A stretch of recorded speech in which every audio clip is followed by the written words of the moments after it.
क्या आपने कभी मुस्कुराने की कोशिश की है? तब जब भीतर सब कुछ टूट रहा हो, जब हर ओर अंधकार हो, जब अपने भी पराये लगने लगे, जब मेहनत के बाद भी हाथ खाली रहें, तब दिल में एक ही सवाल उठता है, भगवान तू है तो ये सब क्यों हो रहा है? लेकिन क्या आप जानते हैं, श्रीमद् भगवद गीता का असली पाठ शुरू ही तब होता है जब अर्जुन टूट जाता है। जब जीवन युद्ध बन जाए, तब श्री कृष्ण मुस्कुराकर कहते हैं, हे पार्थ, तू व्यर्थ चिंता क्यों करता है? तू मेरा है और मैं तेरा हूं। आज का यह भाषण उसी श्री कृष्ण की दृष्टि से है, जो बताता है कि कठिन समय में भी मुस्कुराना कैसे संभव है और क्यों जरूरी है। क्योंकि जो आंसुओं में भी प्रभु को देख ले, वही सच्चा भक्त है, वही सच्चा विजेता है। राधे राधे। जय श्री कृष्ण। दोस्तों, आज की इस पावन वाणी को सुनने से पहले आइए हम सब मिलकर प्रेम पूर्वक भगवान श्री कृष्ण का स्मरण करें। हे मेरे राधे मोहन, जो भी भक्त इस अमृतमयी वाणी को सुन रहा है, उनके जीवन से समस्त दुख, चिंता और कष्ट दूर हों। उनके हृदय में प्रेम, शांति और भक्ति का संचार हो और आपके दिव्य चरणों की कृपा उन पर सदैव बनी रहे। दोस्तों, अपने पवित्र भाव प्रकट करने के लिए नीचे कमेंट में जय श्री कृष्णा अवश्य लिखें। यदि आप हमारे YouTube चैनल गीता को सब्सक्राइब करेंगे, तो हमारी टीम के साथ मिलकर हम आपके लिए और भी शानदार कंटेंट लेकर आएंगे। अमृतवाणी पर नए हैं तो कृपया चैनल को सब्सक्राइब करके इस भक्ति यात्रा का हिस्सा बने, ताकि श्री कृष्ण के अमृतमय ज्ञान से आपका जीवन आलोकित होता रहे। तो आइए बिना किसी विलंब के आज की दिव्य श्री कृष्ण वाणी आरंभ करते हैं। भगवान श्री कृष्ण के परम भक्तों, जब जीवन की हवाएं हमारे अनुकूल चल रही होती हैं, जब हमारे प्रयासों के फल मिल रहे होते हैं, जब परिवार, संबंध, स्वास्थ्य, धन सब कुछ हमारी अपेक्षा के अनुरूप होता है, तब हम बड़े गर्व से कहते हैं, देखा मेरी मेहनत रंग लाई। उस समय हम भगवान को धन्यवाद तो देते हैं, पर उतनी गहराई से नहीं जितनी गहराई से हम उन्हें याद करते हैं जब सब कुछ अचानक बिखर जाता है। जीवन की यही विडंबना है। हम ईश्वर को तब सबसे ज्यादा याद करते हैं जब हमें लगता है कि अब कोई नहीं बचा जो हमारी पुकार सुने। पर क्या आपने कभी सोचा है कि वास्तव में संकट आता ही क्यों है? क्या यह कोई दंड है? क्या यह कोई कर्ज है जो हमें चुकाना होता है? या फिर यह ईश्वर द्वारा भेजा गया कोई संदेश है जो हमें अपने भीतर की नींद से जगाने आया है? श्री कृष्ण जब अर्जुन को गीता उपदेश दे रहे थे, उस समय भी प्रश्न यही था। अर्जुन भी संकट में था। वो सामने खड़े अपने संबंधियों को देखकर विचलित हो गया था। उसका मन डर, मोह और भ्रम से ग्रस्त था। लेकिन श्री कृष्ण ने उस घड़ी में उसे सहलाया नहीं। उन्होंने न तो उसकी पीठ थपथपाई और न ही यह कहा कि सब ठीक हो जाएगा, बल्कि उन्होंने पहला ही वाक्य बोला, क्लैब्यम्मा समगमः पार्थ, अर्थात हे अर्जुन, तू कायरता को प्राप्त न हो। यह सुनकर कोई भी चौंक सकता है, पर इसमें छिपा है जीवन का एक गहरा रहस्य। जब संकट आता है, तब जरूरत सहानुभूति की नहीं, दृष्टिकोण की होती है। श्री कृष्ण जानते थे कि अगर अर्जुन को उस समय दया दी गई तो वह जीवन भर एक पलायनवादी बनेगा। लेकिन यदि उसे सत्य दिखा दिया गया तो वह युद्ध भूमि में खड़ा होकर केवल कौरवों से ही नहीं, अपने भीतर बैठे मोह और भ्रम से भी लड़ेगा। भगवत भक्त गणों, हम सभी अर्जुन की ही तरह हैं। जब तक जीवन हमें फूलों की सेज पर ले जा रहा होता है, हम मुस्कुराते हैं, लेकिन जैसे ही वह कांटों की ओर मोड़ता है, हम भगवान से लड़ने लगते हैं। पर वास्तविकता यह है कि ईश्वर जीवन से लड़ने नहीं आए, बल्कि हमें जीवन से लड़ना सिखाने आए। श्री कृष्ण ने कभी किसी के जीवन से संकट को हटाया नहीं। उन्होंने संकट के बीच खड़े होकर सुवा को खोजना सिखाया। जब द्रौपदी चीरहरण के समय पुकार रही थी, तब भगवान ने उसके वस्त्र बढ़ा दिए, पर उससे पहले उन्होंने तब तक प्रतीक्षा की जब तक द्रौपदी ने पूरे आत्मसमर्पण से पुकारा नहीं। यह बताता है कि जब तक हम अपने भीतर से नहीं टूटते तब तक ऊपर से कोई चमत्कार घटित नहीं होता। मेरे प्रियजनों, संकट कोई दुर्घटना नहीं है, यह जीवन की पाठशाला है जहां आत्मा का वास्तविक पाठ शुरू होता है। जब कोई रिश्ता टूटता है, जब कोई अपना साथ छोड़ देता है, जब समाज हमें ठुकरा देता है या जब जिंदगी के सपने धूल में मिल जाते हैं, तो वास्तव में वही क्षण होता है जब ईश्वर हमें हमारे वास्तविक स्वरूप से मिलवाना शुरू करता है। क्योंकि जब हमारे चारों ओर शोर नहीं होता, जब भीड़ से दूरी बनती है, जब शब्द खत्म हो जाते हैं, तब आत्मा बोलती है। और आत्मा की आवाज बहुत धीमी होती है पर बेहद सशक्त। जो उस आवाज को सुन लेता है वही अडिग आनंद का मार्ग पकड़ लेता है। यहां एक प्रश्न उठता है, जब हम इतने टूटे होते हैं, जब जीवन से कोई उम्मीद नहीं बचती, जब हम अंधकार में गिर चुके होते हैं, तब कैसे मुस्कुराया जाए? श्री कृष्ण ने इसका उत्तर स्पष्ट किया है, सुख दुखे समय कृत्वा। जब तक तुम जीवन की हर स्थिति को संभव से नहीं देखोगे, तब तक तुम्हारा मन तुम्हें घसीटता रहेगा। लेकिन जब तुम यह जान जाओगे कि हर परिस्थिति केवल एक अनुभव है और उस अनुभव के पार एक स्थायी चेतना है, तब तुम मुस्कुराना सीख जाओगे। फिर चाहे आंसू हो या हंसी, हार हो या जीत, तुम्हारा चित्त स्थिर रहेगा। प्रिय श्रोताओं, आज तुम्हारा जीवन जिस तूफान से गुजर रहा है, वह केवल तुम्हें गिराने नहीं, तुम्हें भीतर से संवारने के लिए आया है। यह संकट तुम्हारे भाग्य से नहीं, तुम्हारी आत्मा की यात्रा से जुड़ा है। जिस आत्मा ने अपने विकास के लिए यह जीवन चुना है, उसी आत्मा ने यह भी चुना कि उसे चुनौतियों से होकर गुजरना होगा। इसलिए जो हो रहा है वह संयोग नहीं, एक गहरा प्रयोग है, ईश्वर का प्रयोग तुम्हारे विस्तार के लिए। श्री कृष्ण जब कहते हैं कि नैनम छिंदंती शस्त्राणि, तो वह केवल आत्मा के अजर अमर होने की बात नहीं कर रहे। वे तुम्हें याद दिला रहे हैं कि तुम केवल शरीर नहीं हो, तुम केवल नौकरी, संबंध, शरीर या धन का नाम नहीं हो। तुम चेतना हो और चेतना कभी टूटती नहीं, केवल बदलती है, विकसित होती है। जब तुम इस चेतना को पहचान लोगे, तब तुम जीवन की सबसे बड़ी परीक्षा में भी मुस्कुरा सकोगे, क्योंकि तब तुम्हारा सुख परिस्थिति से नहीं, दृष्टि से जुड़ा होगा। मेरे प्रिय भक्तजनों, अब समय है कि जब भी संकट आए तुम उससे भागो मत, उसका स्वागत करो, उसे देखकर कहो, आ गया तू भी, चल देखता हूं तू मुझे कितना गिरा सकता है, क्योंकि मैं अब जान चुका हूं मैं गिरने के लिए नहीं बना। मैं आत्मा हूं, अटूट, अडिग और ईश्वर से जुड़ा हुआ।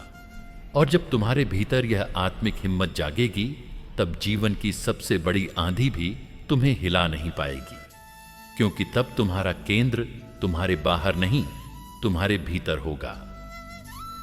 प्रिय श्रोताओं, कभी कभी जब जीवन हमें कोनों में धकेल देता है, जब हम समाज की अपेक्षाओं, परिवार की जिम्मेदारियों और अपने ही अधूरेपन के नीचे दबने लगते हैं, तो एक सवाल मन में उठता है, क्या मैं अकेला हूं?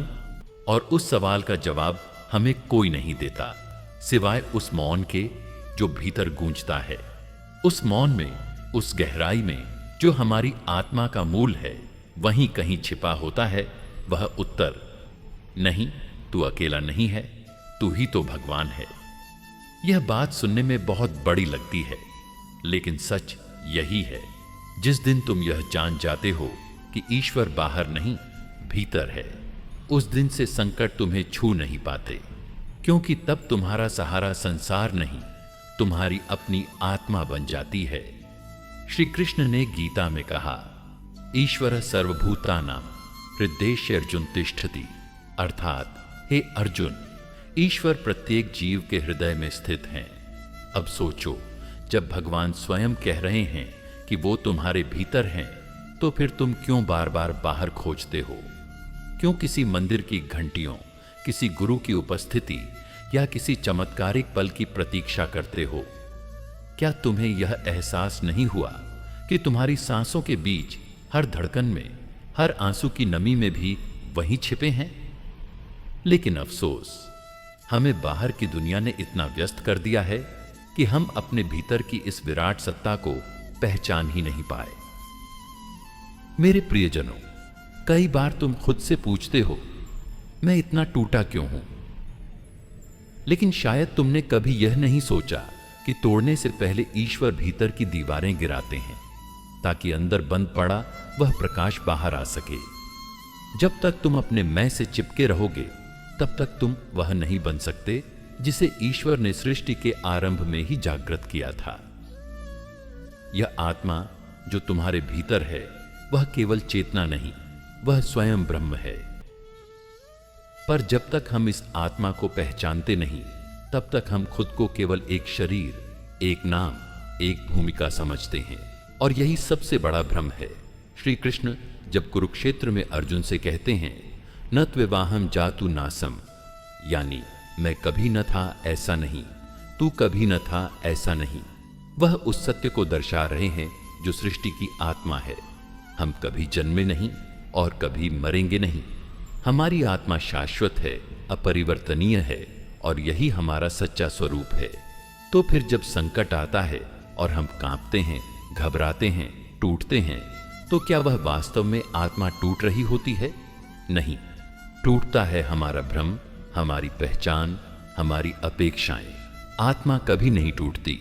भगवत भक्तगणों, आज की दुनिया ने हमें एक नकली शक्ति दी है, सफलता की, पैसे की, रिश्तों की, दिखावे की। लेकिन जब ये सब गिरते हैं, तब हम थरथराते हैं। क्यों? क्योंकि हमने अपनी नींव कहीं और रखी थी। लेकिन जो व्यक्ति आत्मा की शक्ति को जान लेता है, वो तूफानों में भी स्थिर रहता है।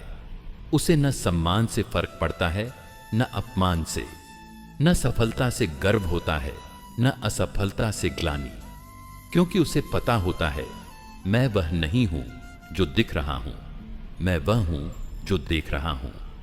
वह साक्षी भाव में जीने लगता है। साक्षी भाव, ये शब्द साधारण नहीं है। ये वही स्थिति है जहां श्री कृष्ण हमें ले जाना चाहते हैं। जब तुम साक्षी बन जाते हो, तो तुम शरीर के दर्द को महसूस तो करते हो, लेकिन उससे बंधते नहीं। तुम रिश्तों में प्रेम तो करते हो, लेकिन उससे जकड़ते नहीं। तुम अपने सपनों को साकार करने का प्रयास तो करते हो, लेकिन असफलता आने पर टूटते नहीं, क्योंकि तुम्हारा केंद्र आत्मा में होता है, और आत्मा अडिग है, निर्विकार है, नित्य है। जब द्रौपदी ने चीरहरण के समय अपने सभी प्रयास छोड़ दिए और पूर्ण आत्मसमर्पण किया, तब चमत्कार हुआ। जब तक वह अपने बल पर लड़ती रही, ईश्वर ने हस्तक्षेप नहीं किया। लेकिन जब उसने भीतर की शक्ति को पुकारा, तभी कृष्ण प्रकट हुए। यह दृश्य केवल इतिहास नहीं, यह आज भी घटता है। हर उस आत्मा के भीतर जो अपने बाहरी अस्तित्व से उठकर भीतर की पुकार को पहचानती है। जब तुम अपने भीतर भगवान को पहचानते हो, तब संकट छोटा लगने लगता है, क्योंकि अब तुम जान चुके होते हो, तूफान मुझे बहा नहीं सकते, क्योंकि मैं ही समुद्र हूं। प्रिय दर्शकों, हमारे समाज में लोग योग करते हैं, ध्यान करते हैं, मंत्र जपते हैं, लेकिन ये सब केवल बाहरी साधन हैं, जब तक भीतर का दरवाजा ना खुले। और वह दरवाजा खुलता है आत्मा की पहचान से। एक बार तुमने आत्मा को जान लिया, तो फिर दुनिया तुम्हारा कुछ नहीं बिगाड़ सकती। तुम चाहे किसी चौराहे पर अकेले खड़े हो, चाहे अंधेरे कमरे में रो रहे हो, अगर तुम्हारे भीतर का भगवान जाग गया है, तो तुम हर अंधेरे में भी ज्योति देखोगे, हर आंसू में भी आनंद महसूस करोगे। तो अब सवाल यह नहीं है कि संकट क्यों आया, असली सवाल यह है कि क्या तुमने उस संकट के बहाने खुद को पहचाना? क्योंकि श्री कृष्ण केवल कुरुक्षेत्र में अर्जुन के साथ नहीं थे, वो हर उस आत्मा के साथ हैं जो भीतर से पुकारती है। और यह पुकार तब संभव है जब तुम जान लो, ईश्वर कहीं बाहर नहीं, तुम्हारे भीतर हैं, और तुम स्वयं ईश्वर की एक जीवंत अभिव्यक्ति हो। भगवान श्री कृष्ण के परम भक्तों, जब जीवन तुम्हें तोड़ता है तब बहुत कुछ तुम्हारे भीतर भी छटकने लगता है। रिश्तों के टूटने का दर्द, अपनों की उपेक्षा, सपनों का बिखरना और कभी कभी तो बिना किसी वजह के उठता हुआ एक भारीपन, एक ऐसा बोझ जिसे तुम शब्दों में नहीं बांध सकते। ऐसे में सबसे कठिन होता है छोड़ पाना। और यही वह जगह है जहां श्री कृष्ण का ज्ञान गहराई से प्रवेश करता है।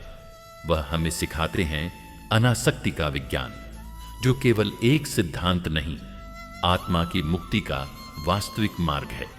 मेरे प्रियजनों, हमने जीवन भर सीखा है जोड़ना, संपत्ति से, व्यक्ति से, पहचान से, उपलब्धियों से, यहां तक कि दुख से भी। हमें सिखाया गया है कि जो पास है वही हमारा है और जो छिन जाए वह क्षति है। लेकिन श्री कृष्ण कुछ और कहते हैं। वो कहते हैं कि जो गया वह कभी तुम्हारा था ही नहीं और जो तुम्हारा है वह कभी जाएगा नहीं। सोचो, अगर यह बात समझ में आ जाए तो क्या कोई दुख शेष रह जाएगा? लेकिन यह समझना आसान नहीं होता, क्योंकि हमारी सारी संवेदनाएं, हमारी पूरी चेतना बंधी होती है मेरा और मुझे के इर्द गिर्द। और जब कुछ भी इस मेरा से छिनता है तो हम टूट जाते हैं। पर अनासक्ति का अर्थ यह नहीं कि प्रेम न करो या किसी से जुड़ो नहीं। इसका अर्थ है जुड़ो पर मुक्त होकर, प्रेम करो पर बंधन नहीं बनाओ, अपनाओ पर पकड़ो नहीं। श्री कृष्ण जब गीता में अर्जुन से कहते हैं कर्मण्येवाधिकारस्ते मा फलेषु कदाचन, तो वह केवल कर्म का पाठ नहीं पढ़ा रहे, वे एक गहरे भाव को प्रकट कर रहे हैं। कर्म करो पर फल के प्रति आसक्त मत हो, क्योंकि फल की आकांक्षा ही हमें बांधती है और बंधन ही हर दुख की जड़ है। प्रिय श्रोताओं, कल्पना करो, एक बच्चा खिलौने से खेल रहा है। वह उस खिलौने में मग्न है, पर जब खिलौना छिन जाता है वह रो पड़ता है। ठीक वैसे ही हम अपने जीवन के हर पहलू से चिपके रहते हैं, चाहे वह हमारी पहचान हो, हमारा रिश्ता हो, हमारी सफलता हो या यहां तक कि हमारी तकलीफें भी। हम खुद को उन चीजों के माध्यम से परिभाषित करने लगते हैं जो स्थायी नहीं हैं, और यही सबसे बड़ा दुख है। पर श्री कृष्ण कहते हैं परिभाषा बदलो, अपने आप को इनसे नहीं, आत्मा से पहचानो। जब तुम्हारा रिश्ता टूटता है और तुम खुद को अकेला महसूस करते हो तो असल में टूटता क्या है? तुम्हारा मन, क्योंकि मन को जो चाहिए था वह अब नहीं रहा। लेकिन आत्मा कभी नहीं टूटती। आत्मा को न कोई जोड़ सकता है, न कोई छीन सकता है। आत्मा साक्षी है, शांत है और शाश्वत है। इसलिए जब तुम श्री कृष्ण की भांति साक्षी भाव से जीना शुरू करते हो, तब तुम बाहरी परिवर्तनों से विचलित नहीं होते, क्योंकि अब तुम जान चुके होते हो मैं परिवर्तन नहीं, चेतना हूं। भगवत भक्त गणों, दुख तब आता है जब हम परिणाम को पकड़ते हैं, जब हम किसी अनुभव या व्यक्ति में अपनी पहचान खोजने लगते हैं। लेकिन श्री कृष्ण हमें उस बिंदु तक ले जाना चाहते हैं जहां तुम अनुभव को अनुभव की तरह देखो, आया, बीता, साक्षी बने। और जब तुम साक्षी बन जाते हो तो जीवन एक लहर की तरह बहता है, कभी ऊंचाई, कभी गहराई, पर तुम्हारा केंद्र अचल रहता है। यह वही अवस्था है जिसे स्थित प्रज्ञता कहा जाता है। स्थित प्रज्ञ कौन है? वह जो न सुख में डोलता है न दुख में टूटता है, जिसकी चेतना हर परिस्थिति में एक समान बनी रहती है। लेकिन यह स्थिति किताबों से नहीं आती, यह अभ्यास से आती है। हर बार जब जीवन तुम्हें तोड़ने लगे, तब तुम चेतन होकर एक प्रश्न पूछो, क्या यह मुझे सचमुच तोड़ रहा है या सिर्फ मेरा अहंकार, मेरी अपेक्षा, मेरा भ्रम टूट रहा है? और जब तुम यह देख लेते हो कि टूटन वास्तव में तुम्हारी भीतरी सफाई है, तब तुम अनासक्ति के मार्ग पर एक कदम आगे बढ़ जाते हो। प्रिय भक्तजनों, यह मार्ग कठिन अवश्य है, पर असंभव नहीं। और श्री कृष्ण ने यही तो किया। हर संकट में मुस्कुराए, हर युद्ध में भीतर से शांत रहे। चाहे वो मथुरा का त्याग हो, चाहे रुक्मिणी का हरण, चाहे कंस का वध हो या अर्जुन की दुविधा, हर पल उन्होंने सिखाया कि जीवन बदलता है, पर आत्मा अडिग रह सकती है यदि तुम अनासक्ति को समझ लो। आज यदि तुम दुख में हो, घुटन में हो, भ्रमित हो, तो एक बार अपने भीतर झांको। यह मत सोचो कि सब कुछ छिन गया। यह देखो कि जो गया वो कौन था और जो बचा है वो कौन है। यदि अभी भी तुम्हारे भीतर श्वास है, चेतना है, तो ईश्वर तुम्हारे भीतर सक्रिय है, और जब तक वह सक्रिय है तब तक कुछ भी असंभव नहीं। अनासक्ति का अर्थ यह नहीं कि तुम जीवन से भाग जाओ, बल्कि यह है कि तुम जीवन को जियो, पर उसकी जकड़ में मत आओ। जैसे कमल का फूल जल में रहकर भी जल से अछूता रहता है, वैसे ही आत्मा इस संसार में होकर भी उससे बंधती नहीं, जब वह जान जाए कि उसका स्रोत इससे परे है। श्री कृष्ण यही रहस्य खोलते हैं कि दुख केवल बाहरी नहीं होता, वह एक चेतना की पकड़ का परिणाम है, और उस पकड़ को छोड़ना ही अनासक्ति है। मेरे प्रियजनों, तो चलो आज से शुरुआत करें छोड़ने की। लेकिन त्याग के नाम पर पलायन नहीं, बल्कि उस पकड़ को छोड़ने की जो हमें बार बार दुख की ओर खींचती है। जो कुछ भी बीत गया है उसे जाने दो। जो कुछ भी पास नहीं है उसे पाने की चिंता मत करो, बस इस क्षण में उपस्थित हो जाओ। यही श्री कृष्ण का योग है, यही आत्मा की मुक्ति है, और यही दुख के परे जाने का एकमात्र सत्य मार्ग है। मेरे प्रिय भक्तजनों, जब जीवन बार बार भ्रमित करता है, जब हर मोड़ पर तुम्हें यह लगने लगे कि शायद तुम गलत रास्ते पर हो, जब मन भीतर ही भीतर इस प्रश्न से लड़ता है कि क्या यह जीवन वैसा है जैसा दिखता है, तब वह क्षण आता है जहां आत्मा सत्य की ओर देखती है। यह अध्याय उन सभी आत्माओं के लिए है जो जीवन की इस माया से थक चुकी हैं, जो जानना चाहती हैं कि क्या वास्तव में यह जीवन, यह संसार, यह दुख और सुख, यह सब सच है या बस एक भ्रम है, एक परछाई। और जब ये प्रश्न गहराते हैं, तब उत्तर की दिशा केवल श्री कृष्ण की ओर मुड़ती है, क्योंकि वही हैं जिन्होंने युद्ध भूमि में खड़े रहकर भी माया के परे का सत्य देखा, जाना और जिया। मेरे प्रियजनों, जीवन की सबसे बड़ी विडंबना यही है कि हम जिस संसार में जी रहे हैं वह बहुत कुछ वैसा नहीं होता जैसा वह दिखता है। हम जिस चीज को अपना समझते हैं वह अक्सर किसी और की चाह होती है।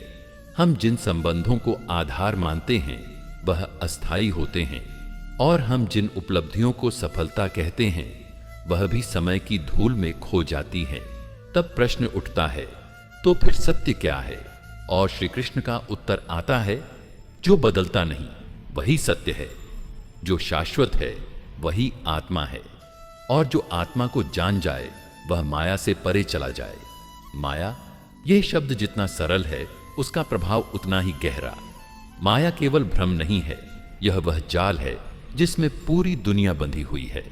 हर सपना, हर अपेक्षा, हर भय, हर आकर्षण, ये सब माया के रूप हैं, और यही माया हमें बार बार जीवन के मूल सत्य से दूर करती है। पर जब श्री कृष्ण अर्जुन से कहते हैं माया मेताम तरंती ते, तो वह केवल उपदेश नहीं दे रहे होते, वह आत्मा को उसकी असली शक्ति दिखा रहे होते हैं। तुम माया से ऊपर उठ सकते हो यदि तुम सत्य को पहचान लो। और सत्य क्या है? वह कुछ बाहर नहीं है, वह तुम्हारे भीतर है, लेकिन तुम्हारी आंखें बाहर लगी हैं। तुम हमेशा बाहर की परिस्थितियों को नियंत्रित करना चाहते हो, बाहर की समस्याओं को सुलझाना चाहते हो, पर असली ग्रंथियां भीतर बंधी हैं। श्री कृष्ण हमें यही सिखाते हैं कि जब तक तुम बाहरी खेल में फंसे रहोगे तुम माया के ही पात्र बने रहोगे, लेकिन जैसे ही तुम भीतर की यात्रा पर चलोगे वैसे ही सत्य प्रकट होने लगेगा। भगवत भक्तगणों, यह भीतर की यात्रा सरल नहीं होती, क्योंकि शुरुआत में तुम्हें सब कुछ खोने जैसा लगेगा, अपनी पहचान, अपने पुराने विश्वास, अपनी इच्छाएं। लेकिन वास्तव में तुम जो खो रहे हो वह तुम्हारा भ्रम है, और जो पा रहे हो वह स्वयं का दर्शन है। यही वह बिंदु है जहां आत्मा पहली बार मुस्कुराती है, क्योंकि अब वह देखती है, सुनती नहीं, अनुभव करती है, मानती नहीं। श्री कृष्ण बार बार कहते हैं कि यह संसार एक नाटक है और हम उसके पात्र हैं। पर हम पात्र बनते बनते इतने गंभीर हो गए कि हमें अपनी असली पहचान ही भूल गई। हमने अपने चरित्र को ही खुद मान लिया और अभिनय में इतना डूब गए कि निर्देशक की आवाज सुनना ही छोड़ दिया। लेकिन वह आवाज आज भी भीतर से आ रही है, धीमी, शांत पर स्पष्ट, जो कहती है, तुम केवल शरीर नहीं हो, तुम केवल यह नाम, यह पहचान, यह रिश्ते नहीं हो, तुम शुद्ध चैतन्य हो और यह संसार एक अनुभव है, स्थायी नहीं, सत्य नहीं। मेरे प्रियजनों, माया के सबसे खतरनाक रूपों में से एक है अहंकार। यह वह पर्दा है जो तुम्हें कभी अपने वास्तविक स्वरूप तक नहीं पहुंचने देता। अहंकार तुम्हें कहता है, तुम यह हो, तुम इतने खास हो, तुम्हारा दुख सबसे बड़ा है, तुम्हारी पीड़ा सबसे गहन है। लेकिन जब तुम श्री कृष्ण को देखो तो वे कहते हैं, मैं सब में हूं पर किसी में बंधा नहीं हूं, मैं सब कुछ करता हूं फिर भी कुछ नहीं करता। यही है माया से मुक्ति की चाबी, कर्तापन का त्याग और साक्षी भाव की प्राप्ति। जब आत्मा साक्षी बन जाती है तब जीवन उसे डराता नहीं है, तब वह दुख को देखती है पर उसमें डूबती नहीं है, तब वह मृत्यु को भी एक परिवर्तन की तरह देखती है, न कि अंत की तरह। और यही श्री कृष्ण का दर्शन है। सत्य की आंखों से जीवन को देखो तो जीवन बदलता नहीं, दृष्टि बदल जाती है और दृष्टि ही सब कुछ है। प्रिय श्रोताओं, इस संसार में सब कुछ अस्थाई है। शरीर जाएगा, संबंध टूटेंगे, नाम मिटेंगे, पर जो नहीं जाएगा वह है तुम्हारा चेतन स्वभाव। और यही है वह सत्य जिसकी खोज में हम जन्मों से भटक रहे हैं। श्री कृष्ण हमें स्मरण कराते हैं, आत्मा न जलती है, न कटती है, न सूखती है, न गलती है, वह अजर, अमर, अविनाशी है। क्या यह बात केवल ग्रंथों में पढ़ने के लिए है? नहीं, यह बात तुम्हारे हर श्वास में अनुभव हो सकती है यदि तुम माया की परछाइयों को छोड़कर प्रकाश की ओर चलो। माया से मुक्ति एक क्षण में नहीं मिलती, पर हर क्षण की जागरूकता तुम्हें उस दिशा में ले जाती है। जब तुम किसी पर क्रोध करो तो देखो, क्या वह क्रोध वास्तव में तुम्हारा है या बस माया का खेल है? जब तुम किसी से चिपको तो सोचो, क्या वह प्रेम है या एक असुरक्षा? जब तुम किसी क्षण को पकड़ना चाहो तो स्वयं से पूछो, क्या यह क्षण तुम्हें पकड़ सकता है? और जब इन सब का उत्तर नहीं हो तब जान लो तुम माया से एक कदम दूर हो चुके हो। यही है श्री कृष्ण की शिक्षा। जीवन के इस रंगमंच में अपने अभिनय को समझो, पर अपने स्वरूप को मत भूलो। संसार का सत्य बदलता रहेगा, पर आत्मा का सत्य अपरिवर्तनीय है। और जब आत्मा उस सत्य को पहचान लेती है तब न केवल वह मुस्कुराती है बल्कि हर परिस्थिति में स्थिर रहती है। जैसे समुद्र की गहराई में कभी तूफान नहीं होता। तो प्रिय आत्मन, अब समय है कि हम उस यात्रा की ओर बढ़ें जो बाहर नहीं, भीतर जाती है, जो सत्य की खोज में है, न कि माया की चमक में, जो जानना चाहती है कि कौन हूं मैं और क्यों हूं मैं। यही है अध्याय 4 का संदेश। माया से परे जाओ और उस चैतन्य को देखो जो हर समय तुम्हारे भीतर है, शांत, गहरा और अडिग। मेरे प्रियजनों, जब जीवन तुम्हें ऐसा लगे कि सब प्रयास व्यर्थ हो रहे हैं, जब तुम बार बार अपने कर्मों का फल खोजने लगो और वह न मिले, जब लोग कहें कि तू इतना करता क्यों है, जब कोई सराहता नहीं, तो यही वह क्षण है जहां श्री कृष्ण की सबसे गूढ़, सबसे रहस्यमयी शिक्षा तुम्हें पुकारती है। निष्काम कर्म, कर्म करो, फल की चिंता मत करो। यह वाक्य हमने बचपन से सुना है। यह इतना दोहराया गया है कि अब यह केवल एक कहावत बन गया है, उसकी गहराई खो गई है। लेकिन क्या आपने कभी रुककर सोचा है कि इसका अर्थ क्या है? क्या यह केवल फल की उम्मीद छोड़ने की बात है? नहीं, यह तो उस अग्नि में कूदने की बात है जिसमें स्वयं को जला देना पड़ता है, अपने स्वार्थ को, अपनी इच्छा को, अपनी पहचान को। श्री कृष्ण जब अर्जुन से कहते हैं कर्मण्येवाधिकारस्ते मां फलेषु कदाचन, तब वह सिर्फ युद्ध की बात नहीं कर रहे होते, वे जीवन की बात कर रहे होते हैं। वे हर उस पल की बात कर रहे होते हैं जब हम कोई काम करते हैं, घर में, समाज में, नौकरी में, रिश्तों में, और फिर उसके फल का इंतजार करने लगते हैं। वह कहते हैं तुम्हारा अधिकार कर्म पर है, परिणाम पर नहीं। और यही बात सबसे कठिन है, क्योंकि हम मनुष्य हर बात का बदला चाहते हैं, हर प्रेम का प्रत्युत्तर, हर मदद की सराहना, हर संघर्ष का पुरस्कार। पर यहां श्री कृष्ण हमारी आत्मा को झकझोरते हैं। वे कहते हैं यदि तुम हर कार्य को फल की कामना से करोगे तो तुम कभी मुक्त नहीं हो पाओगे। तब तुम्हारा हर कर्म एक सौदा बन जाएगा, एक लेन देन।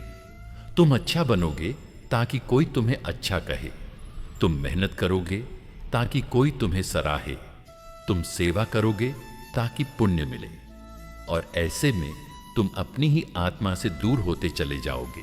क्योंकि आत्मा की भाषा में स्वार्थ नहीं होता, वहां केवल कर्तव्य होता है। मेरे प्रियजनों, क्या तुमने कभी सूर्य को देखा है? वह हर दिन उगता है, बिना थके, बिना रुके। उसे कोई पुरस्कार नहीं चाहिए। वह अपने कर्म में रत है, क्योंकि वही उसका स्वभाव है। वह देता है, बस देता है। वह कभी यह नहीं कहता आज मुझे बादलों ने ढक लिया तो मैं क्यों उगूं। वह अपना काम करता है, चाहे कोई देखे या न देखे। और यही है निष्काम कर्म का प्रतीक। जीवन में जब हम किसी प्रियजन के लिए त्याग करते हैं तो क्या वह त्याग सचमुच त्याग होता है, या कहीं भीतर हम चाहते हैं कि वह समझे, माने, बदले में हमें कुछ दे। श्री कृष्ण यहीं पर हमें चुनौती देते हैं। क्या तुम दे सकते हो बस देने के लिए? क्या तुम कर सकते हो बस करने के लिए? क्या तुम जी सकते हो बिना अपेक्षा के? भगवत भक्त गणों, यह निष्काम कर्म कोई बाहर की तकनीक नहीं है, यह भीतर की साधना है। यह हर क्षण अपने भीतर झांकने की प्रक्रिया है। मैं यह कार्य क्यों कर रहा हूं? क्या यह प्रेम से है या किसी लाभ के लिए? क्या यह सेवा है या किसी प्रशंसा की आकांक्षा? श्री कृष्ण कहते हैं जब तुम निष्काम कर्म की स्थिति में पहुंचते हो तभी तुम वास्तव में स्वतंत्र होते हो, क्योंकि तब तुम्हारे भीतर कोई अपेक्षा नहीं रहती। तुम जो भी करते हो वह एक पूजा बन जाता है। तब खेत जोतना भी तपस्या है, बच्चों को खाना खिलाना भी साधना है, और दुकान चलाना भी योग है। क्योंकि अब कर्म सिर्फ कर्म नहीं रहा, वह तुम्हारे स्वभाव का प्रस्फुटन बन गया है। तुम नहीं करते, बस होता है। प्रिय श्रोताओं, यह स्थिति बहुत ऊंची लगती है और है भी, लेकिन यह असंभव नहीं है। इसकी शुरुआत वहीं से होती है जहां तुम हो। जब अगली बार तुम किसी की मदद करो तो खुद से पूछो, क्या मैं इस मदद से कुछ पाना चाहता हूं? जब तुम कोई बात कहो, कोई काम करो, कोई निर्णय लो, तो देखो उसमें कितना स्वार्थ छिपा है। और जब तुम बार बार अपने भीतर के इस मैं को पकड़ते जाओगे, तब एक दिन वह मैं ढीला पड़ जाएगा, और तब तुम देखोगे जो बचता है वही तुम्हारा सच्चा स्वरूप है। वही है निष्काम आत्मा। यही है वह लौ जो हर सच्चे कर्मयोगी के भीतर जलती है। यह लौ बाहर से नहीं दिखती, पर वह भीतर तुम्हें तपाती है, पिघलाती है और अंततः गढ़ देती है। जब तुम इस अग्नि में जलते हो तो तुम्हारे सारे मुखौटे गिर जाते हैं। तुम अब अभिनेता नहीं रहते, बल्कि स्वयं कर्म बन जाते हो। तब यह जीवन केवल घटनाओं की श्रृंखला नहीं रह जाता, बल्कि एक प्रार्थना बन जाता है। हर कार्य ईश्वर की सेवा बन जाता है। प्रिय भक्तजनों, कभी कभी लोग कहते हैं अगर फल की इच्छा न हो तो प्रेरणा कहां से आएगी? पर यह प्रश्न तभी उठता है जब तुमने सच्चे कर्म की गहराई को नहीं समझा। जब आत्मा को उसकी सच्ची प्रेरणा मिल जाती है तो वह किसी फल की परवाह नहीं करती, वह बस कर्म करती है। जैसे नदी बहती है, जैसे फूल खिलता है, जैसे कृष्ण मुस्कुराते हैं। तुमने कभी श्री कृष्ण को किसी परिणाम की चिंता करते देखा है?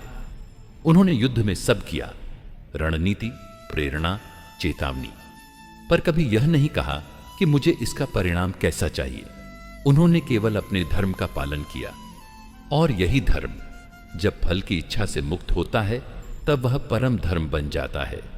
तो प्रिय भक्तों, आज जब जीवन तुम्हें थका दे, जब तुम्हारे कर्म व्यर्थ लगें, जब तुम यह सोचो कि मैं क्यों कर रहा हूं, तो रुकना मत। उस लौ को याद करो जो श्री कृष्ण ने तुम्हारे भीतर जलाई थी। वह लौ निष्काम कर्म की है। वह कहती है, तू करता जा, बिना डरे, बिना थके, बिना चाहे, क्योंकि तू कर्म नहीं कर रहा, तू स्वयं ईश्वर की योजना का एक माध्यम बन चुका है। और जब यह समझ जीवन में उतरती है तब कोई भी परिस्थिति कठिन नहीं लगती। तब आत्मा मुस्कुराती है, क्योंकि अब वह कर्म से नहीं, कर्तापन के भ्रम से मुक्त हो चुकी होती है। भगवान श्री कृष्ण के परम भक्तों, जब हम युद्ध शब्द सुनते हैं तो हमें बाहरी युद्ध दिखाई देता है, जहां तलवारें टकराती हैं, सेनाएं भिड़ती हैं और रक्त बहता है। पर जीवन का सबसे कठिन और सबसे निर्णायक युद्ध वह होता है जो हमारे भीतर चलता है।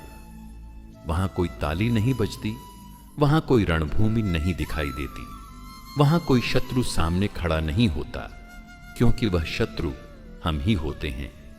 हमारे ही भीतर छिपी वासनाएं, डर, क्रोध, मोह और अहंकार। और इस युद्ध की विशेषता यह है कि इसे जीतने के लिए तलवार नहीं, शांति चाहिए। शांति जो युद्ध की सबसे श्रेष्ठ विजय होती है। और इस अध्याय में हम श्री कृष्ण से यही सीखेंगे, कैसे भीतर की युद्ध भूमि में विजय पाई जाए। अर्जुन का युद्ध कुरुक्षेत्र में नहीं था, उसका असली युद्ध उसके मन में था। वह क्षत्रिय था, तलवार चलाना जानता था, पर जब अपनों को सामने देखा, गुरु, भाई, मित्र, तो उसकी आत्मा कांप गई। उसने गांडीव नीचे रख दिया और कहा, मैं यह युद्ध नहीं लड़ सकता।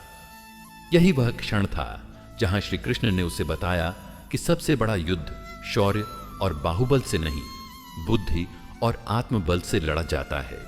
हम सब अर्जुन हैं।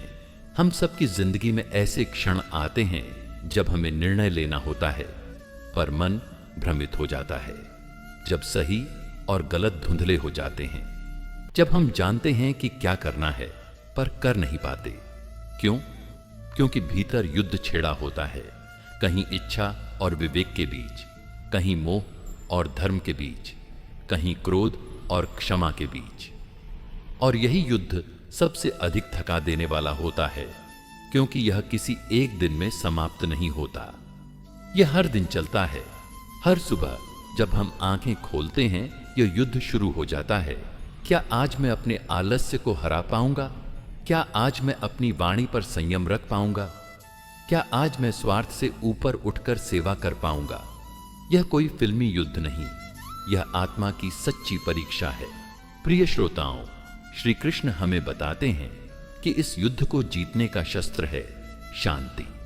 अब आप पूछेंगे, युद्ध में शांति? कैसा विरोधाभास है ये? पर यही तो श्री कृष्ण का रहस्य है।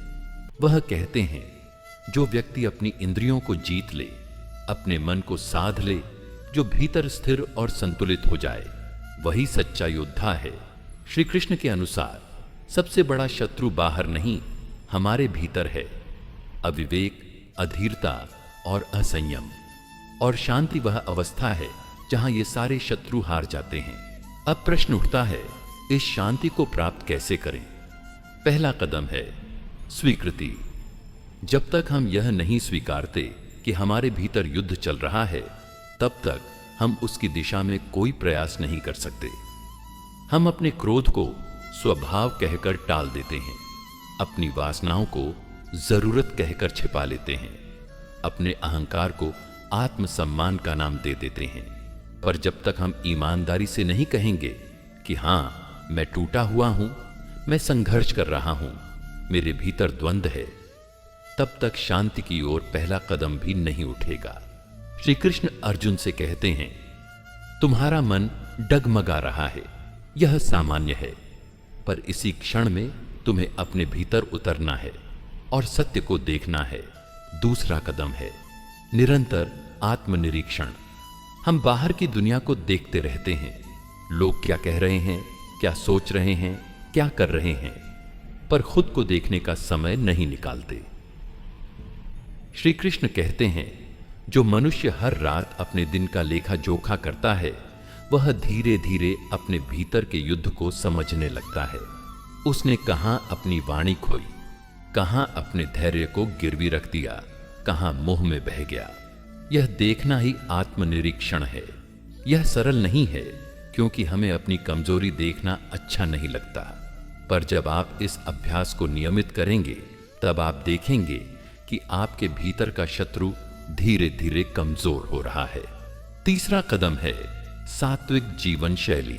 श्री कृष्ण ने गीता में 3 प्रकार की प्रवृत्तियों की बात की, सात्विक, राजसिक और तामसिक। और शांति प्राप्त करने के लिए हमें अपने जीवन को सात्विक बनाना होता है, जिसमें भोजन, विचार, व्यवहार और संगति सभी में शुद्धता हो। जो भोजन हमें जड़ता दे, जो संगति हमें क्रोध दे, जो विचार हमें अशांत करे, उनसे दूरी बनाना ही भीतर की युद्ध भूमि में शांति का शस्त्र है। जब शरीर हल्का होता है, मन शांत होता है, और जब मन शांत होता है, आत्मा का स्वरूप प्रकट होता है। अब यहां एक बहुत गूढ़ बात आती है। शांति कोई निष्क्रियता नहीं है। यह बहुत बड़ा भ्रम है कि शांत व्यक्ति कमजोर होता है। नहीं, श्री कृष्ण कहते हैं, शांत व्यक्ति सबसे अधिक बलवान होता है, क्योंकि वह बाहर से स्थिर दिखता है, पर भीतर उसका आत्मबल पर्वत के समान अडिग होता है। आपने देखा होगा, जलती अग्नि शोर नहीं करती, पर वह सब कुछ भस्म कर देती है। वैसे ही भीतर स्थिर आत्मा वह शक्ति है जो जीवन के हर संकट को मौन में पार कर सकती है। जब तुम शांति से काम लेते हो, तो तुम प्रतिक्रिया नहीं करते, प्रतिक्रिया के ऊपर उठकर उत्तर देते हो। तुम किसी के कटु वचन पर तिल मिलाते नहीं, बल्कि समझते हो कि वह व्यक्ति स्वयं भीतर घायल है। तुम असफलता में टूटते नहीं, बल्कि समझते हो कि यह अवसर है सीखने का। और यह सब संभव है केवल तब जब तुम्हारा मन एक साधना से गुजरे, श्री कृष्ण की तरह, जो रणभूमि के मध्य में भी मुस्कुराते हैं। प्रिय भक्तों, यह जीवन तुम्हें बार बार चुनौती देगा। तुम कभी यह नहीं रोक सकते कि संघर्ष आए, संकट आए, आंतरिक अशांति पैदा हो, पर तुम यह तय कर सकते हो कि तुम हर बार उस संघर्ष में कैसा व्यवहार करोगे। श्री कृष्ण यह नहीं कहते कि तुम्हें युद्ध नहीं करना चाहिए। वे कहते हैं, युद्ध करो, पर भीतर शांति के साथ। तुम्हारे हाथ में तलवार हो सकती है, पर तुम्हारा हृदय शांत होना चाहिए, तभी तुम उस युद्ध में न्याय कर सकोगे। हे श्रोताओं, जब तुम भीतर के इस युद्ध में विजय पा लेते हो, तो कोई बाहरी युद्ध तुम्हें हिला नहीं सकता। तब तुम अपमान, असफलता, अकेलापन, दुख, इन सब के बीच मुस्कुरा सकते हो, क्योंकि अब तुम्हारा केंद्र बाहर नहीं, भीतर स्थित है। अब तुम्हारा सामर्थ्य किसी स्थिति या व्यक्ति पर नहीं टिका, बल्कि उस शांति पर टिका है जो श्री कृष्ण ने तुम्हारे भीतर प्रतिष्ठित की है। तो अगली बार जब जीवन तुम्हें भीतर से झकझोरे, जब तुम्हारा मन अशांत हो, जब तुम्हें लगे कि तुम स्वयं से हार रहे हो, तो आंखें बंद करना, श्री कृष्ण को स्मरण करना और कहना, हे माधव, मुझे भीतर की इस रणभूमि में विजय दो। मैं तलवार नहीं, शांति से लड़ना चाहता हूं। और तब तुम देखोगे, वह दिव्य मुस्कान तुम्हारे होठों पर भी खिलने लगेगी, जो श्री कृष्ण की सबसे गहरी पहचान है। भगवान श्री कृष्ण के परम भक्तों, प्रिय श्रोताओं, जीवन के सबसे कठिन समय में अक्सर हम स्वयं से यही प्रश्न करते हैं, मैं इतना क्यों टूट रहा हूं, जबकि मैं सब कुछ सही कर रहा हूं। यह प्रश्न जितना साधारण प्रतीत होता है, उसका उत्तर उतना ही गूढ़ और गहरा है। श्री कृष्ण ने अर्जुन से कुरुक्षेत्र के मैदान में जो कहा था, वह केवल युद्ध भूमि के लिए नहीं था, वह हर उस आत्मा के लिए था जो भीतर किसी द्वंद्व, किसी क्लेश, किसी मोह, किसी डर से जूझ रही है। इस अध्याय में हम चर्चा करेंगे वैराग्य की, निस्संगता की, उस दिव्य मानसिक स्थिति की जिसमें हम संसार में रहते हुए भी संसार से परे हो सकते हैं। मनुष्य का मन चंचल है। यह बार बार उन चीजों से चिपकता है जिनका स्वरूप क्षणभंगुर है। धन, संबंध, प्रतिष्ठा, सफलता, यहां तक कि स्वयं की छवि भी। जब ये चीजें डगमगाने लगती हैं तब व्यक्ति भीतर से हिल जाता है। लेकिन श्री कृष्ण का वचन है, अनासक्तो हि सदा कर्म फलम त्यक्त्वा शांति माप्नोति नैष्ठिकीम। यानी जो व्यक्ति कर्म में आसक्ति नहीं रखता वह ही परम शांति को प्राप्त करता है। यह वचन केवल कोई दर्शन नहीं बल्कि जीवन जीने की एक अत्यंत व्यावहारिक शैली है। सोचिए, जब हम किसी प्रियजन के व्यवहार, किसी अवसर की असफलता या समाज के मत से अपनी खुशी या दुख को जोड़ देते हैं, तब हम स्वयं को उनकी दया पर सौंप देते हैं। श्री कृष्ण का मार्गदर्शन है कि संसार में संलग्न रहो, पर उसके बंधन में मत बंधो। जैसे कमल का फूल जल में रहकर भी जल से अछूता रहता है, वैसे ही आत्मा को अपने कर्तव्य करते हुए भी संसारिक परिणामों में नहीं उलझना चाहिए। यह वैराग्य आत्मा को मुक्त करता है और कठिन समय में भी उसे आनंदित रखता है। अब यहां यह भ्रम मत पालिए कि वैराग्य का अर्थ है संसार से भाग जाना। नहीं, श्री कृष्ण स्वयं गीता में कहते हैं, कर्म योग ही श्रेष्ठ है, लेकिन वह कर्म जो फल की इच्छा से रहित हो और जो लोक कल्याण की भावना से प्रेरित हो, यही वैराग्य है। भीतर से स्वतंत्र होकर कर्म करना। जब कोई व्यक्ति ऐसा करता है तब चाहे बाहर कैसी भी परिस्थिति हो, वह भीतर से अडिग, स्थिर और शांत बना रहता है। कई लोग पूछते हैं, कैसे संभव है कि कोई अपने बच्चों से, अपने जीवन साथी से, अपने लक्ष्य से आसक्त न हो? क्या यह भावहीनता नहीं होगी? नहीं, वैराग्य का अर्थ भावहीन होना नहीं है, बल्कि भावों के पार जाकर स्थायी शांति को खोजना है। आप प्रेम करें, लेकिन ऐसा प्रेम जो बांधता नहीं बल्कि मुक्त करता है। आप संबंध निभाएं, लेकिन उनकी जंजीरों में कैद न हो। श्री कृष्ण ने भी यशोदा मैया को प्रेम किया, सखा बनकर ग्वालों के साथ खेले, राधा के साथ रास रचाया। लेकिन जब धर्म की पुकार आई तो उन्होंने मथुरा प्रस्थान किया। यह वैराग्य का चरम था, जहां प्रेम भी आत्मा की स्वतंत्रता में बाधक न बने। जब हम वैराग्य को अपनाते हैं तब जीवन के उतार चढ़ाव हमें हिला नहीं पाते। हम दुख में भी मुस्कुरा सकते हैं, क्योंकि हम जानते हैं कि यह दुख भी एक आगंतुक है, आया है, जाएगा। न दुख हमारा है न सुख, दोनों अनुभव हैं जिन्हें देखना है, समझना है और आगे बढ़ जाना है। यही वो दृष्टि है जो आत्मा को संसार में रहते हुए भी आत्मा के शुद्ध स्वरूप से जोड़ती है। मेरे प्रियजनों, श्री कृष्ण ने कहा, न ही कश्चित क्षणमपि जातु तिष्ठत्य कर्मकृत, यानी कोई भी क्षण भर भी निष्क्रिय नहीं रह सकता। इसका अर्थ है कि हमें कर्म तो करना ही है, परंतु वैराग्य का अभ्यास यह सिखाता है कि हम कर्म करें, परिणामों को ईश्वर पर छोड़ दें। जब हम ऐसा करते हैं तब भीतर एक अजीब प्रकार की शक्ति का अनुभव होता है। यह शक्ति संसार की नहीं होती, यह आत्मा की शक्ति होती है जो हमें मुस्कुराने का साहस देती है, भले ही आंसू आंखों में क्यों ना हो। मेरे प्रिय भक्तजनों, वैराग्य को जीवन का अभिन्न हिस्सा बनाइए। यह आपको कठिन समय में भी अडिग रहने का बल देगा। जब मोह की परछाइयां आपको घेरे तब स्मरण कीजिए श्री कृष्ण के उन वचनों का जो उन्होंने अर्जुन से कहे थे। जब अर्जुन मोहवश गांडीव छोड़ने को तैयार हो गया था, तब श्री कृष्ण ने उसे स्मरण कराया उसका धर्म, उसका कर्तव्य और उसके आत्मा की नित्यता। यही स्मरण आपको भी मोह की जंजीरों से मुक्त करेगा। वैराग्य कोई त्याग नहीं है, यह एक जागरण है भीतर की उस शक्ति का जो कहती है, मैं वह नहीं हूं जो बदल रहा है, मैं वह हूं जो सबके परिवर्तन को देख रहा है। और जब आप इस दृष्टि को पकड़ लेते हैं तब कठिन समय में भी आपकी आत्मा मुस्कुरा सकती है। यही श्री कृष्ण की कृपा है और यही गीता का सार है। अब समय है कि हम इस वैराग्य को केवल ग्रंथों में न पढ़ें, बल्कि अपने जीवन में उतारें। जब अगली बार कोई आपको चोट पहुंचाए, कोई परिस्थिति आपको गिराने की कोशिश करे, तब प्रतिक्रिया देने से पहले भीतर उस साक्षी को खोजिए, जो न तो दुखी होता है न सुखी, जो केवल देख रहा है। वहीं से आरंभ होता है सच्चा वैराग्य, वहीं से आरंभ होता है वह मुस्कुराता आत्मा जो कठिन समय में भी अडिग है।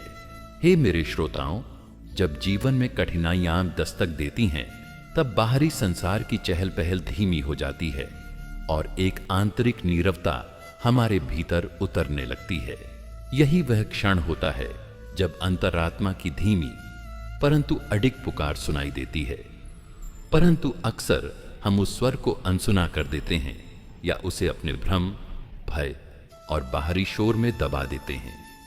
इस अध्याय में हम जानेंगे कि श्री कृष्ण के जीवन और उपदेशों से कैसे यह सीखा जा सकता है कि कठिन समय में अपने अंतःस्वर की पहचान कैसे करें और उसका अनुसरण कैसे करें। यह स्वर केवल एक सलाह नहीं है, यह स्वयं ईश्वर की झलक होती है, आत्मा का परमात्मा से संवाद। जब अर्जुन रणभूमि में अपने सबसे प्रियजनों के विरुद्ध खड़ा होकर विचलित हुआ, तब श्री कृष्ण ने उसे बाहर नहीं बल्कि भीतर झांकने को कहा। श्री कृष्ण ने कहा, स्वधर्मे निधनम श्रेय पर धर्मो भयावह। इस एक श्लोक में आत्मा की दिशा छिपी है। जब तुम्हारे चारों ओर परिस्थितियां तुम्हें विचलित कर रही हों, तब ध्यान दो उस मौन दिशा पर जो तुम्हारे भीतर से बोल रही है। यही वह अंतःस्वर है जो जीवन की कठिन घड़ियों में तुम्हारा मार्गदर्शन करता है, पर उसकी भाषा भय की नहीं, प्रेम और निष्ठा की होती है। परंतु आज का मनुष्य उस स्वर को पहचान नहीं पाता, क्योंकि वह स्वयं से कट चुका है। वह सोशल मीडिया की स्क्रीन में दूसरों की अपेक्षाओं में, दुनिया के कोलाहल में खो चुका है। उसे लगता है कि समाधान बाहर मिलेगा, जबकि कृष्ण बार बार कहते हैं, आत्मानं विद्धि, स्वयं को जानो। जब तुम स्वयं को जानने लगते हो, तब तुम अपने अंतःस्वर को भी सुन पाते हो। वह स्वर कभी चिल्लाता नहीं, वह मौन में गूंजता है। वह तूफान में भी शांति की तरह बहता है। लेकिन क्या हम अपने भीतर इतनी शांति ला सके हैं कि उस स्वर को स्पष्ट सुन सकें? मेरे प्रियजनों, कठिन समय हमारे भीतर के द्वार खोलता है। यह वह घड़ी होती है जब अहंकार पिघलता है, जब दिखावे की दीवारें गिरती हैं और सच्चाई नग्न होकर सामने खड़ी होती है। उस सच्चाई से जो बात करता है वह अंतःस्वर ही होता है। श्री कृष्ण ने जब अर्जुन से कहा, मैं तुम्हारा सारथी बनूंगा, तो यह केवल युद्ध का संदर्भ नहीं था, यह एक गूढ़ संकेत था कि ईश्वर तुम्हारे भीतर सदा मार्गदर्शक के रूप में उपस्थित है। बस तुम उस उपस्थिति को पहचानो। जब तुम अपने भीतर उस उपस्थिति को पहचान लेते हो, तब कठिन समय भी तुम्हें तोड़ता नहीं बल्कि निखारता है। भगवत भक्तगणों, अब प्रश्न यह है कि उस अंतःस्वर को सुना कैसे जाए। पहला चरण है मौन साधना। जब हम प्रतिदिन कुछ समय केवल मौन में बैठते हैं, बाहरी संसार से अलग, तब धीरे धीरे हमारा मन शांत होता है। मन शांत होता है तो अंतरात्मा की ध्वनि स्पष्ट होने लगती है। यह कोई जादू नहीं, यह अभ्यास है।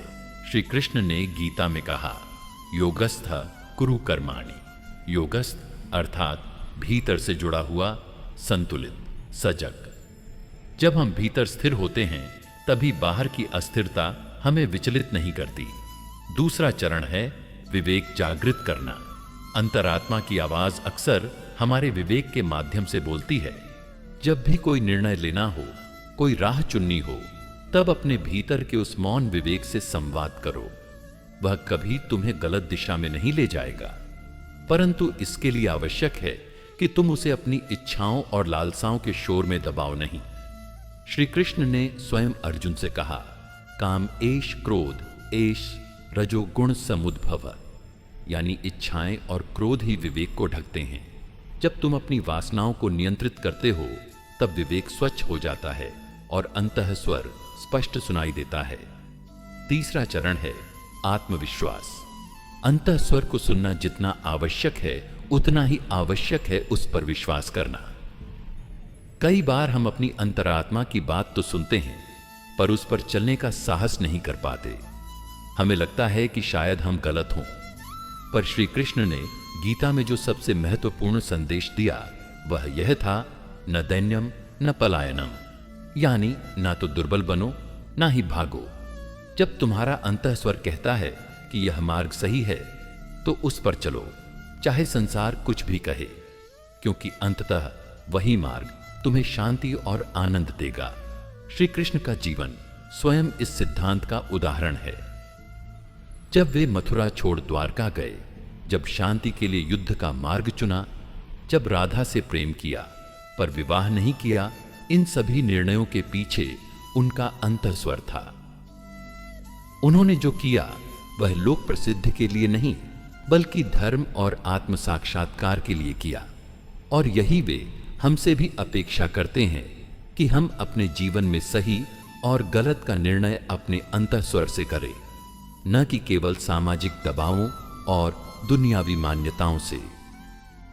प्रिय दर्शकों, आज जब हम जीवन के कठिन मोड़ों से गुजरते हैं तो हमें श्री कृष्ण से यही सीख लेनी है कि जो उत्तर हम बाहर ढूंढते हैं वे भीतर छुपे हैं। बस जरूरत है कि हम रुकें, मौन हों और उस आवाज को सुने जो हमारे हृदय के सबसे गहरे कोने से हमें बुला रही है। वह आवाज कहती है, तुम टूटे नहीं हो, तुम वही आत्मा हो जिसमें ईश्वर स्वयं विराजमान है। उठो, चलो और उस दिशा में बढ़ो जहां तुम्हारी आत्मा तुम्हें ले जाना चाहती है। यह अध्याय यही स्मरण दिलाने आया है कि कठिन समय कोई शाप नहीं, वह एक निमंत्रण है अपनी आत्मा से मिलने का। और जब आत्मा मुस्कुराती है तब संसार का कोई तूफान तुम्हें नहीं डिगा सकता। अंतः स्वर को पहचानो, उसे अपनाओ और श्री कृष्ण के बताए मार्ग पर अडिग होकर चलो। वहीं से अडिग आनंद का रहस्य शुरू होता है। प्रिय भक्तों, कठिन समय में सबसे बड़ा धोखा जो हमें मिलता है वह हमारे मन से ही मिलता है। मन जो कभी अतीत की गलियों में भटकता है, कभी भविष्य के भय से कांपता है, वह हमें वर्तमान से काट देता है। और इसी विचलित वर्तमान में हम दुख के बंदी बन जाते हैं। लेकिन श्री कृष्ण हमें श्रीमद् भगवद गीता में एक दुर्लभ रहस्य सिखाते हैं, यौगिक वैराग्य का रहस्य।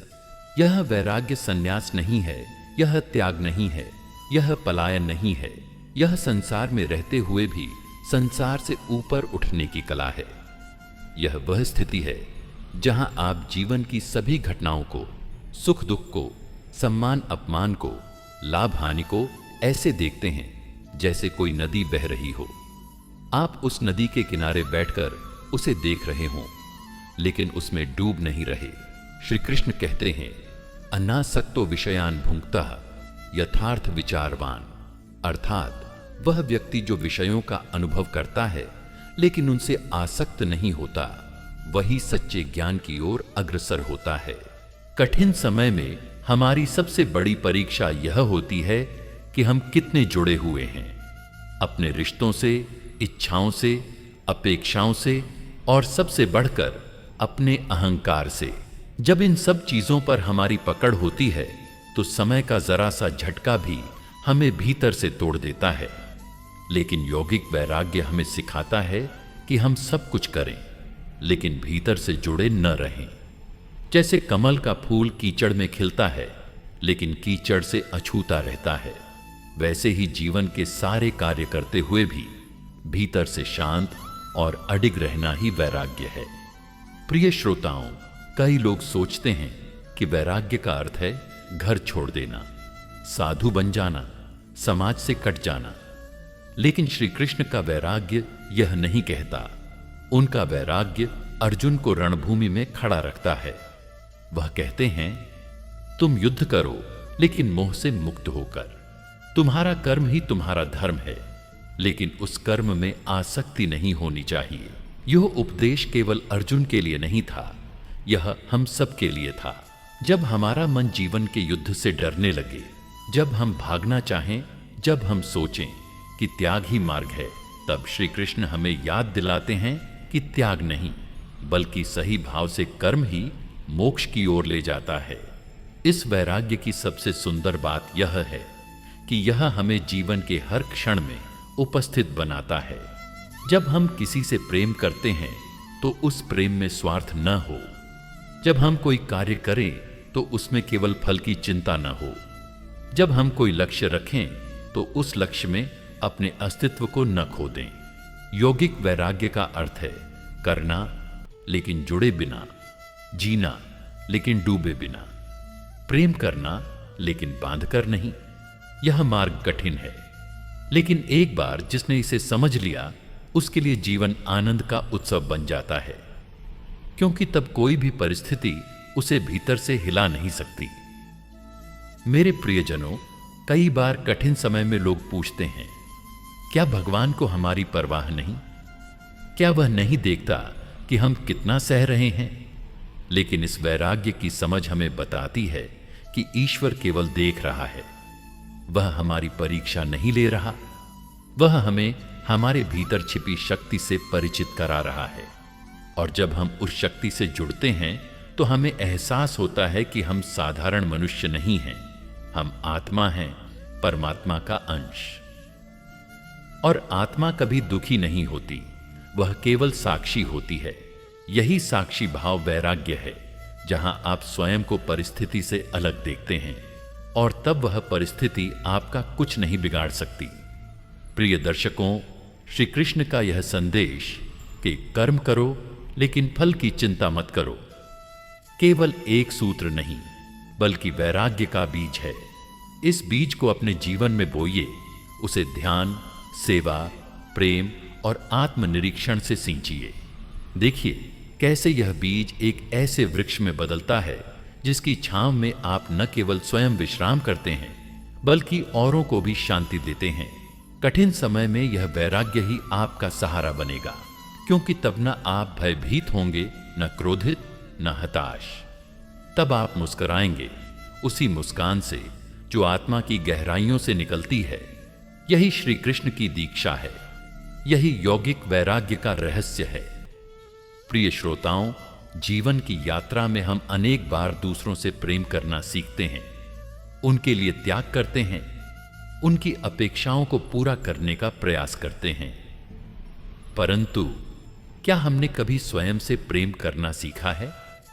क्या हमने कभी अपने आप को पूर्ण रूप से स्वीकार किया है? आज का यह अध्याय हमें श्री कृष्ण की शिक्षाओं के माध्यम से आत्म प्रेम और आत्म स्वीकृति की गहराइयों में ले जाएगा, जहां हम अपने अस्तित्व को समझने और स्वीकारने की कला सीखेंगे। श्री कृष्ण का जीवन हमें सिखाता है कि आत्म प्रेम कोई स्वार्थ नहीं, बल्कि यह आत्मा की गहराई से जुड़ने का माध्यम है। जब हम स्वयं से प्रेम करते हैं, तभी हम दूसरों से सच्चा प्रेम कर सकते हैं। आत्म प्रेम हमें अपनी कमजोरियों को स्वीकार करने, अपनी गलतियों से सीखने और अपने अस्तित्व को पूर्ण रूप से अपनाने की शक्ति देता है। यह हमें आत्मविश्वास, आत्मसम्मान और आत्मज्ञान की ओर ले जाता है। आत्म स्वीकृति का अर्थ है अपने आप को वैसे ही स्वीकार करना जैसे हम हैं, बिना किसी शर्त के। यह हमें अपने अंदर की अच्छाइयों और कमियों दोनों को देखने और उन्हें अपनाने की क्षमता देता है। श्री कृष्ण हमें सिखाते हैं कि जब हम अपने आप को पूर्ण रूप से स्वीकार करते हैं, तभी हम सच्चे आनंद की अनुभूति कर सकते हैं। आत्म स्वीकृति हमें आत्मा की शांति और संतुलन की ओर ले जाती है। श्री कृष्ण की शिक्षाओं में आत्म प्रेम और आत्म स्वीकृति का विशेष स्थान है। वे हमें बताते हैं कि जब हम अपने आप से जुड़ते हैं, तभी हम ईश्वर से जुड़ सकते हैं। आत्मा और परमात्मा का मिलन तभी संभव है जब हम अपने अंदर की दिव्यता को पहचानें और उसे अपनाएं। आत्म प्रेम और आत्म स्वीकृति हमें इस मिलन की ओर ले जाते हैं। प्रिय श्रोताओं, आइए हम श्री कृष्ण की इन शिक्षाओं को अपने जीवन में अपनाएं और आत्म प्रेम और आत्म स्वीकृति की ओर कदम बढ़ाएं। जब हम अपने आप से जुड़ेंगे, तभी हम सच्चे आनंद की अनुभूति कर सकेंगे। यही श्री कृष्ण की सच्ची भक्ति है और यही आत्मा की मुस्कान है। मेरे प्रियजनों, अब समय आ गया है कि मैं आप सभी की आज्ञा लूं। अगर आपको यह दिव्य श्री कृष्ण वाणी पसंद आई हो तो वीडियो को लाइक करें और हमारे चैनल गीता अमृतवाणी को सब्सक्राइब करना न भूलें।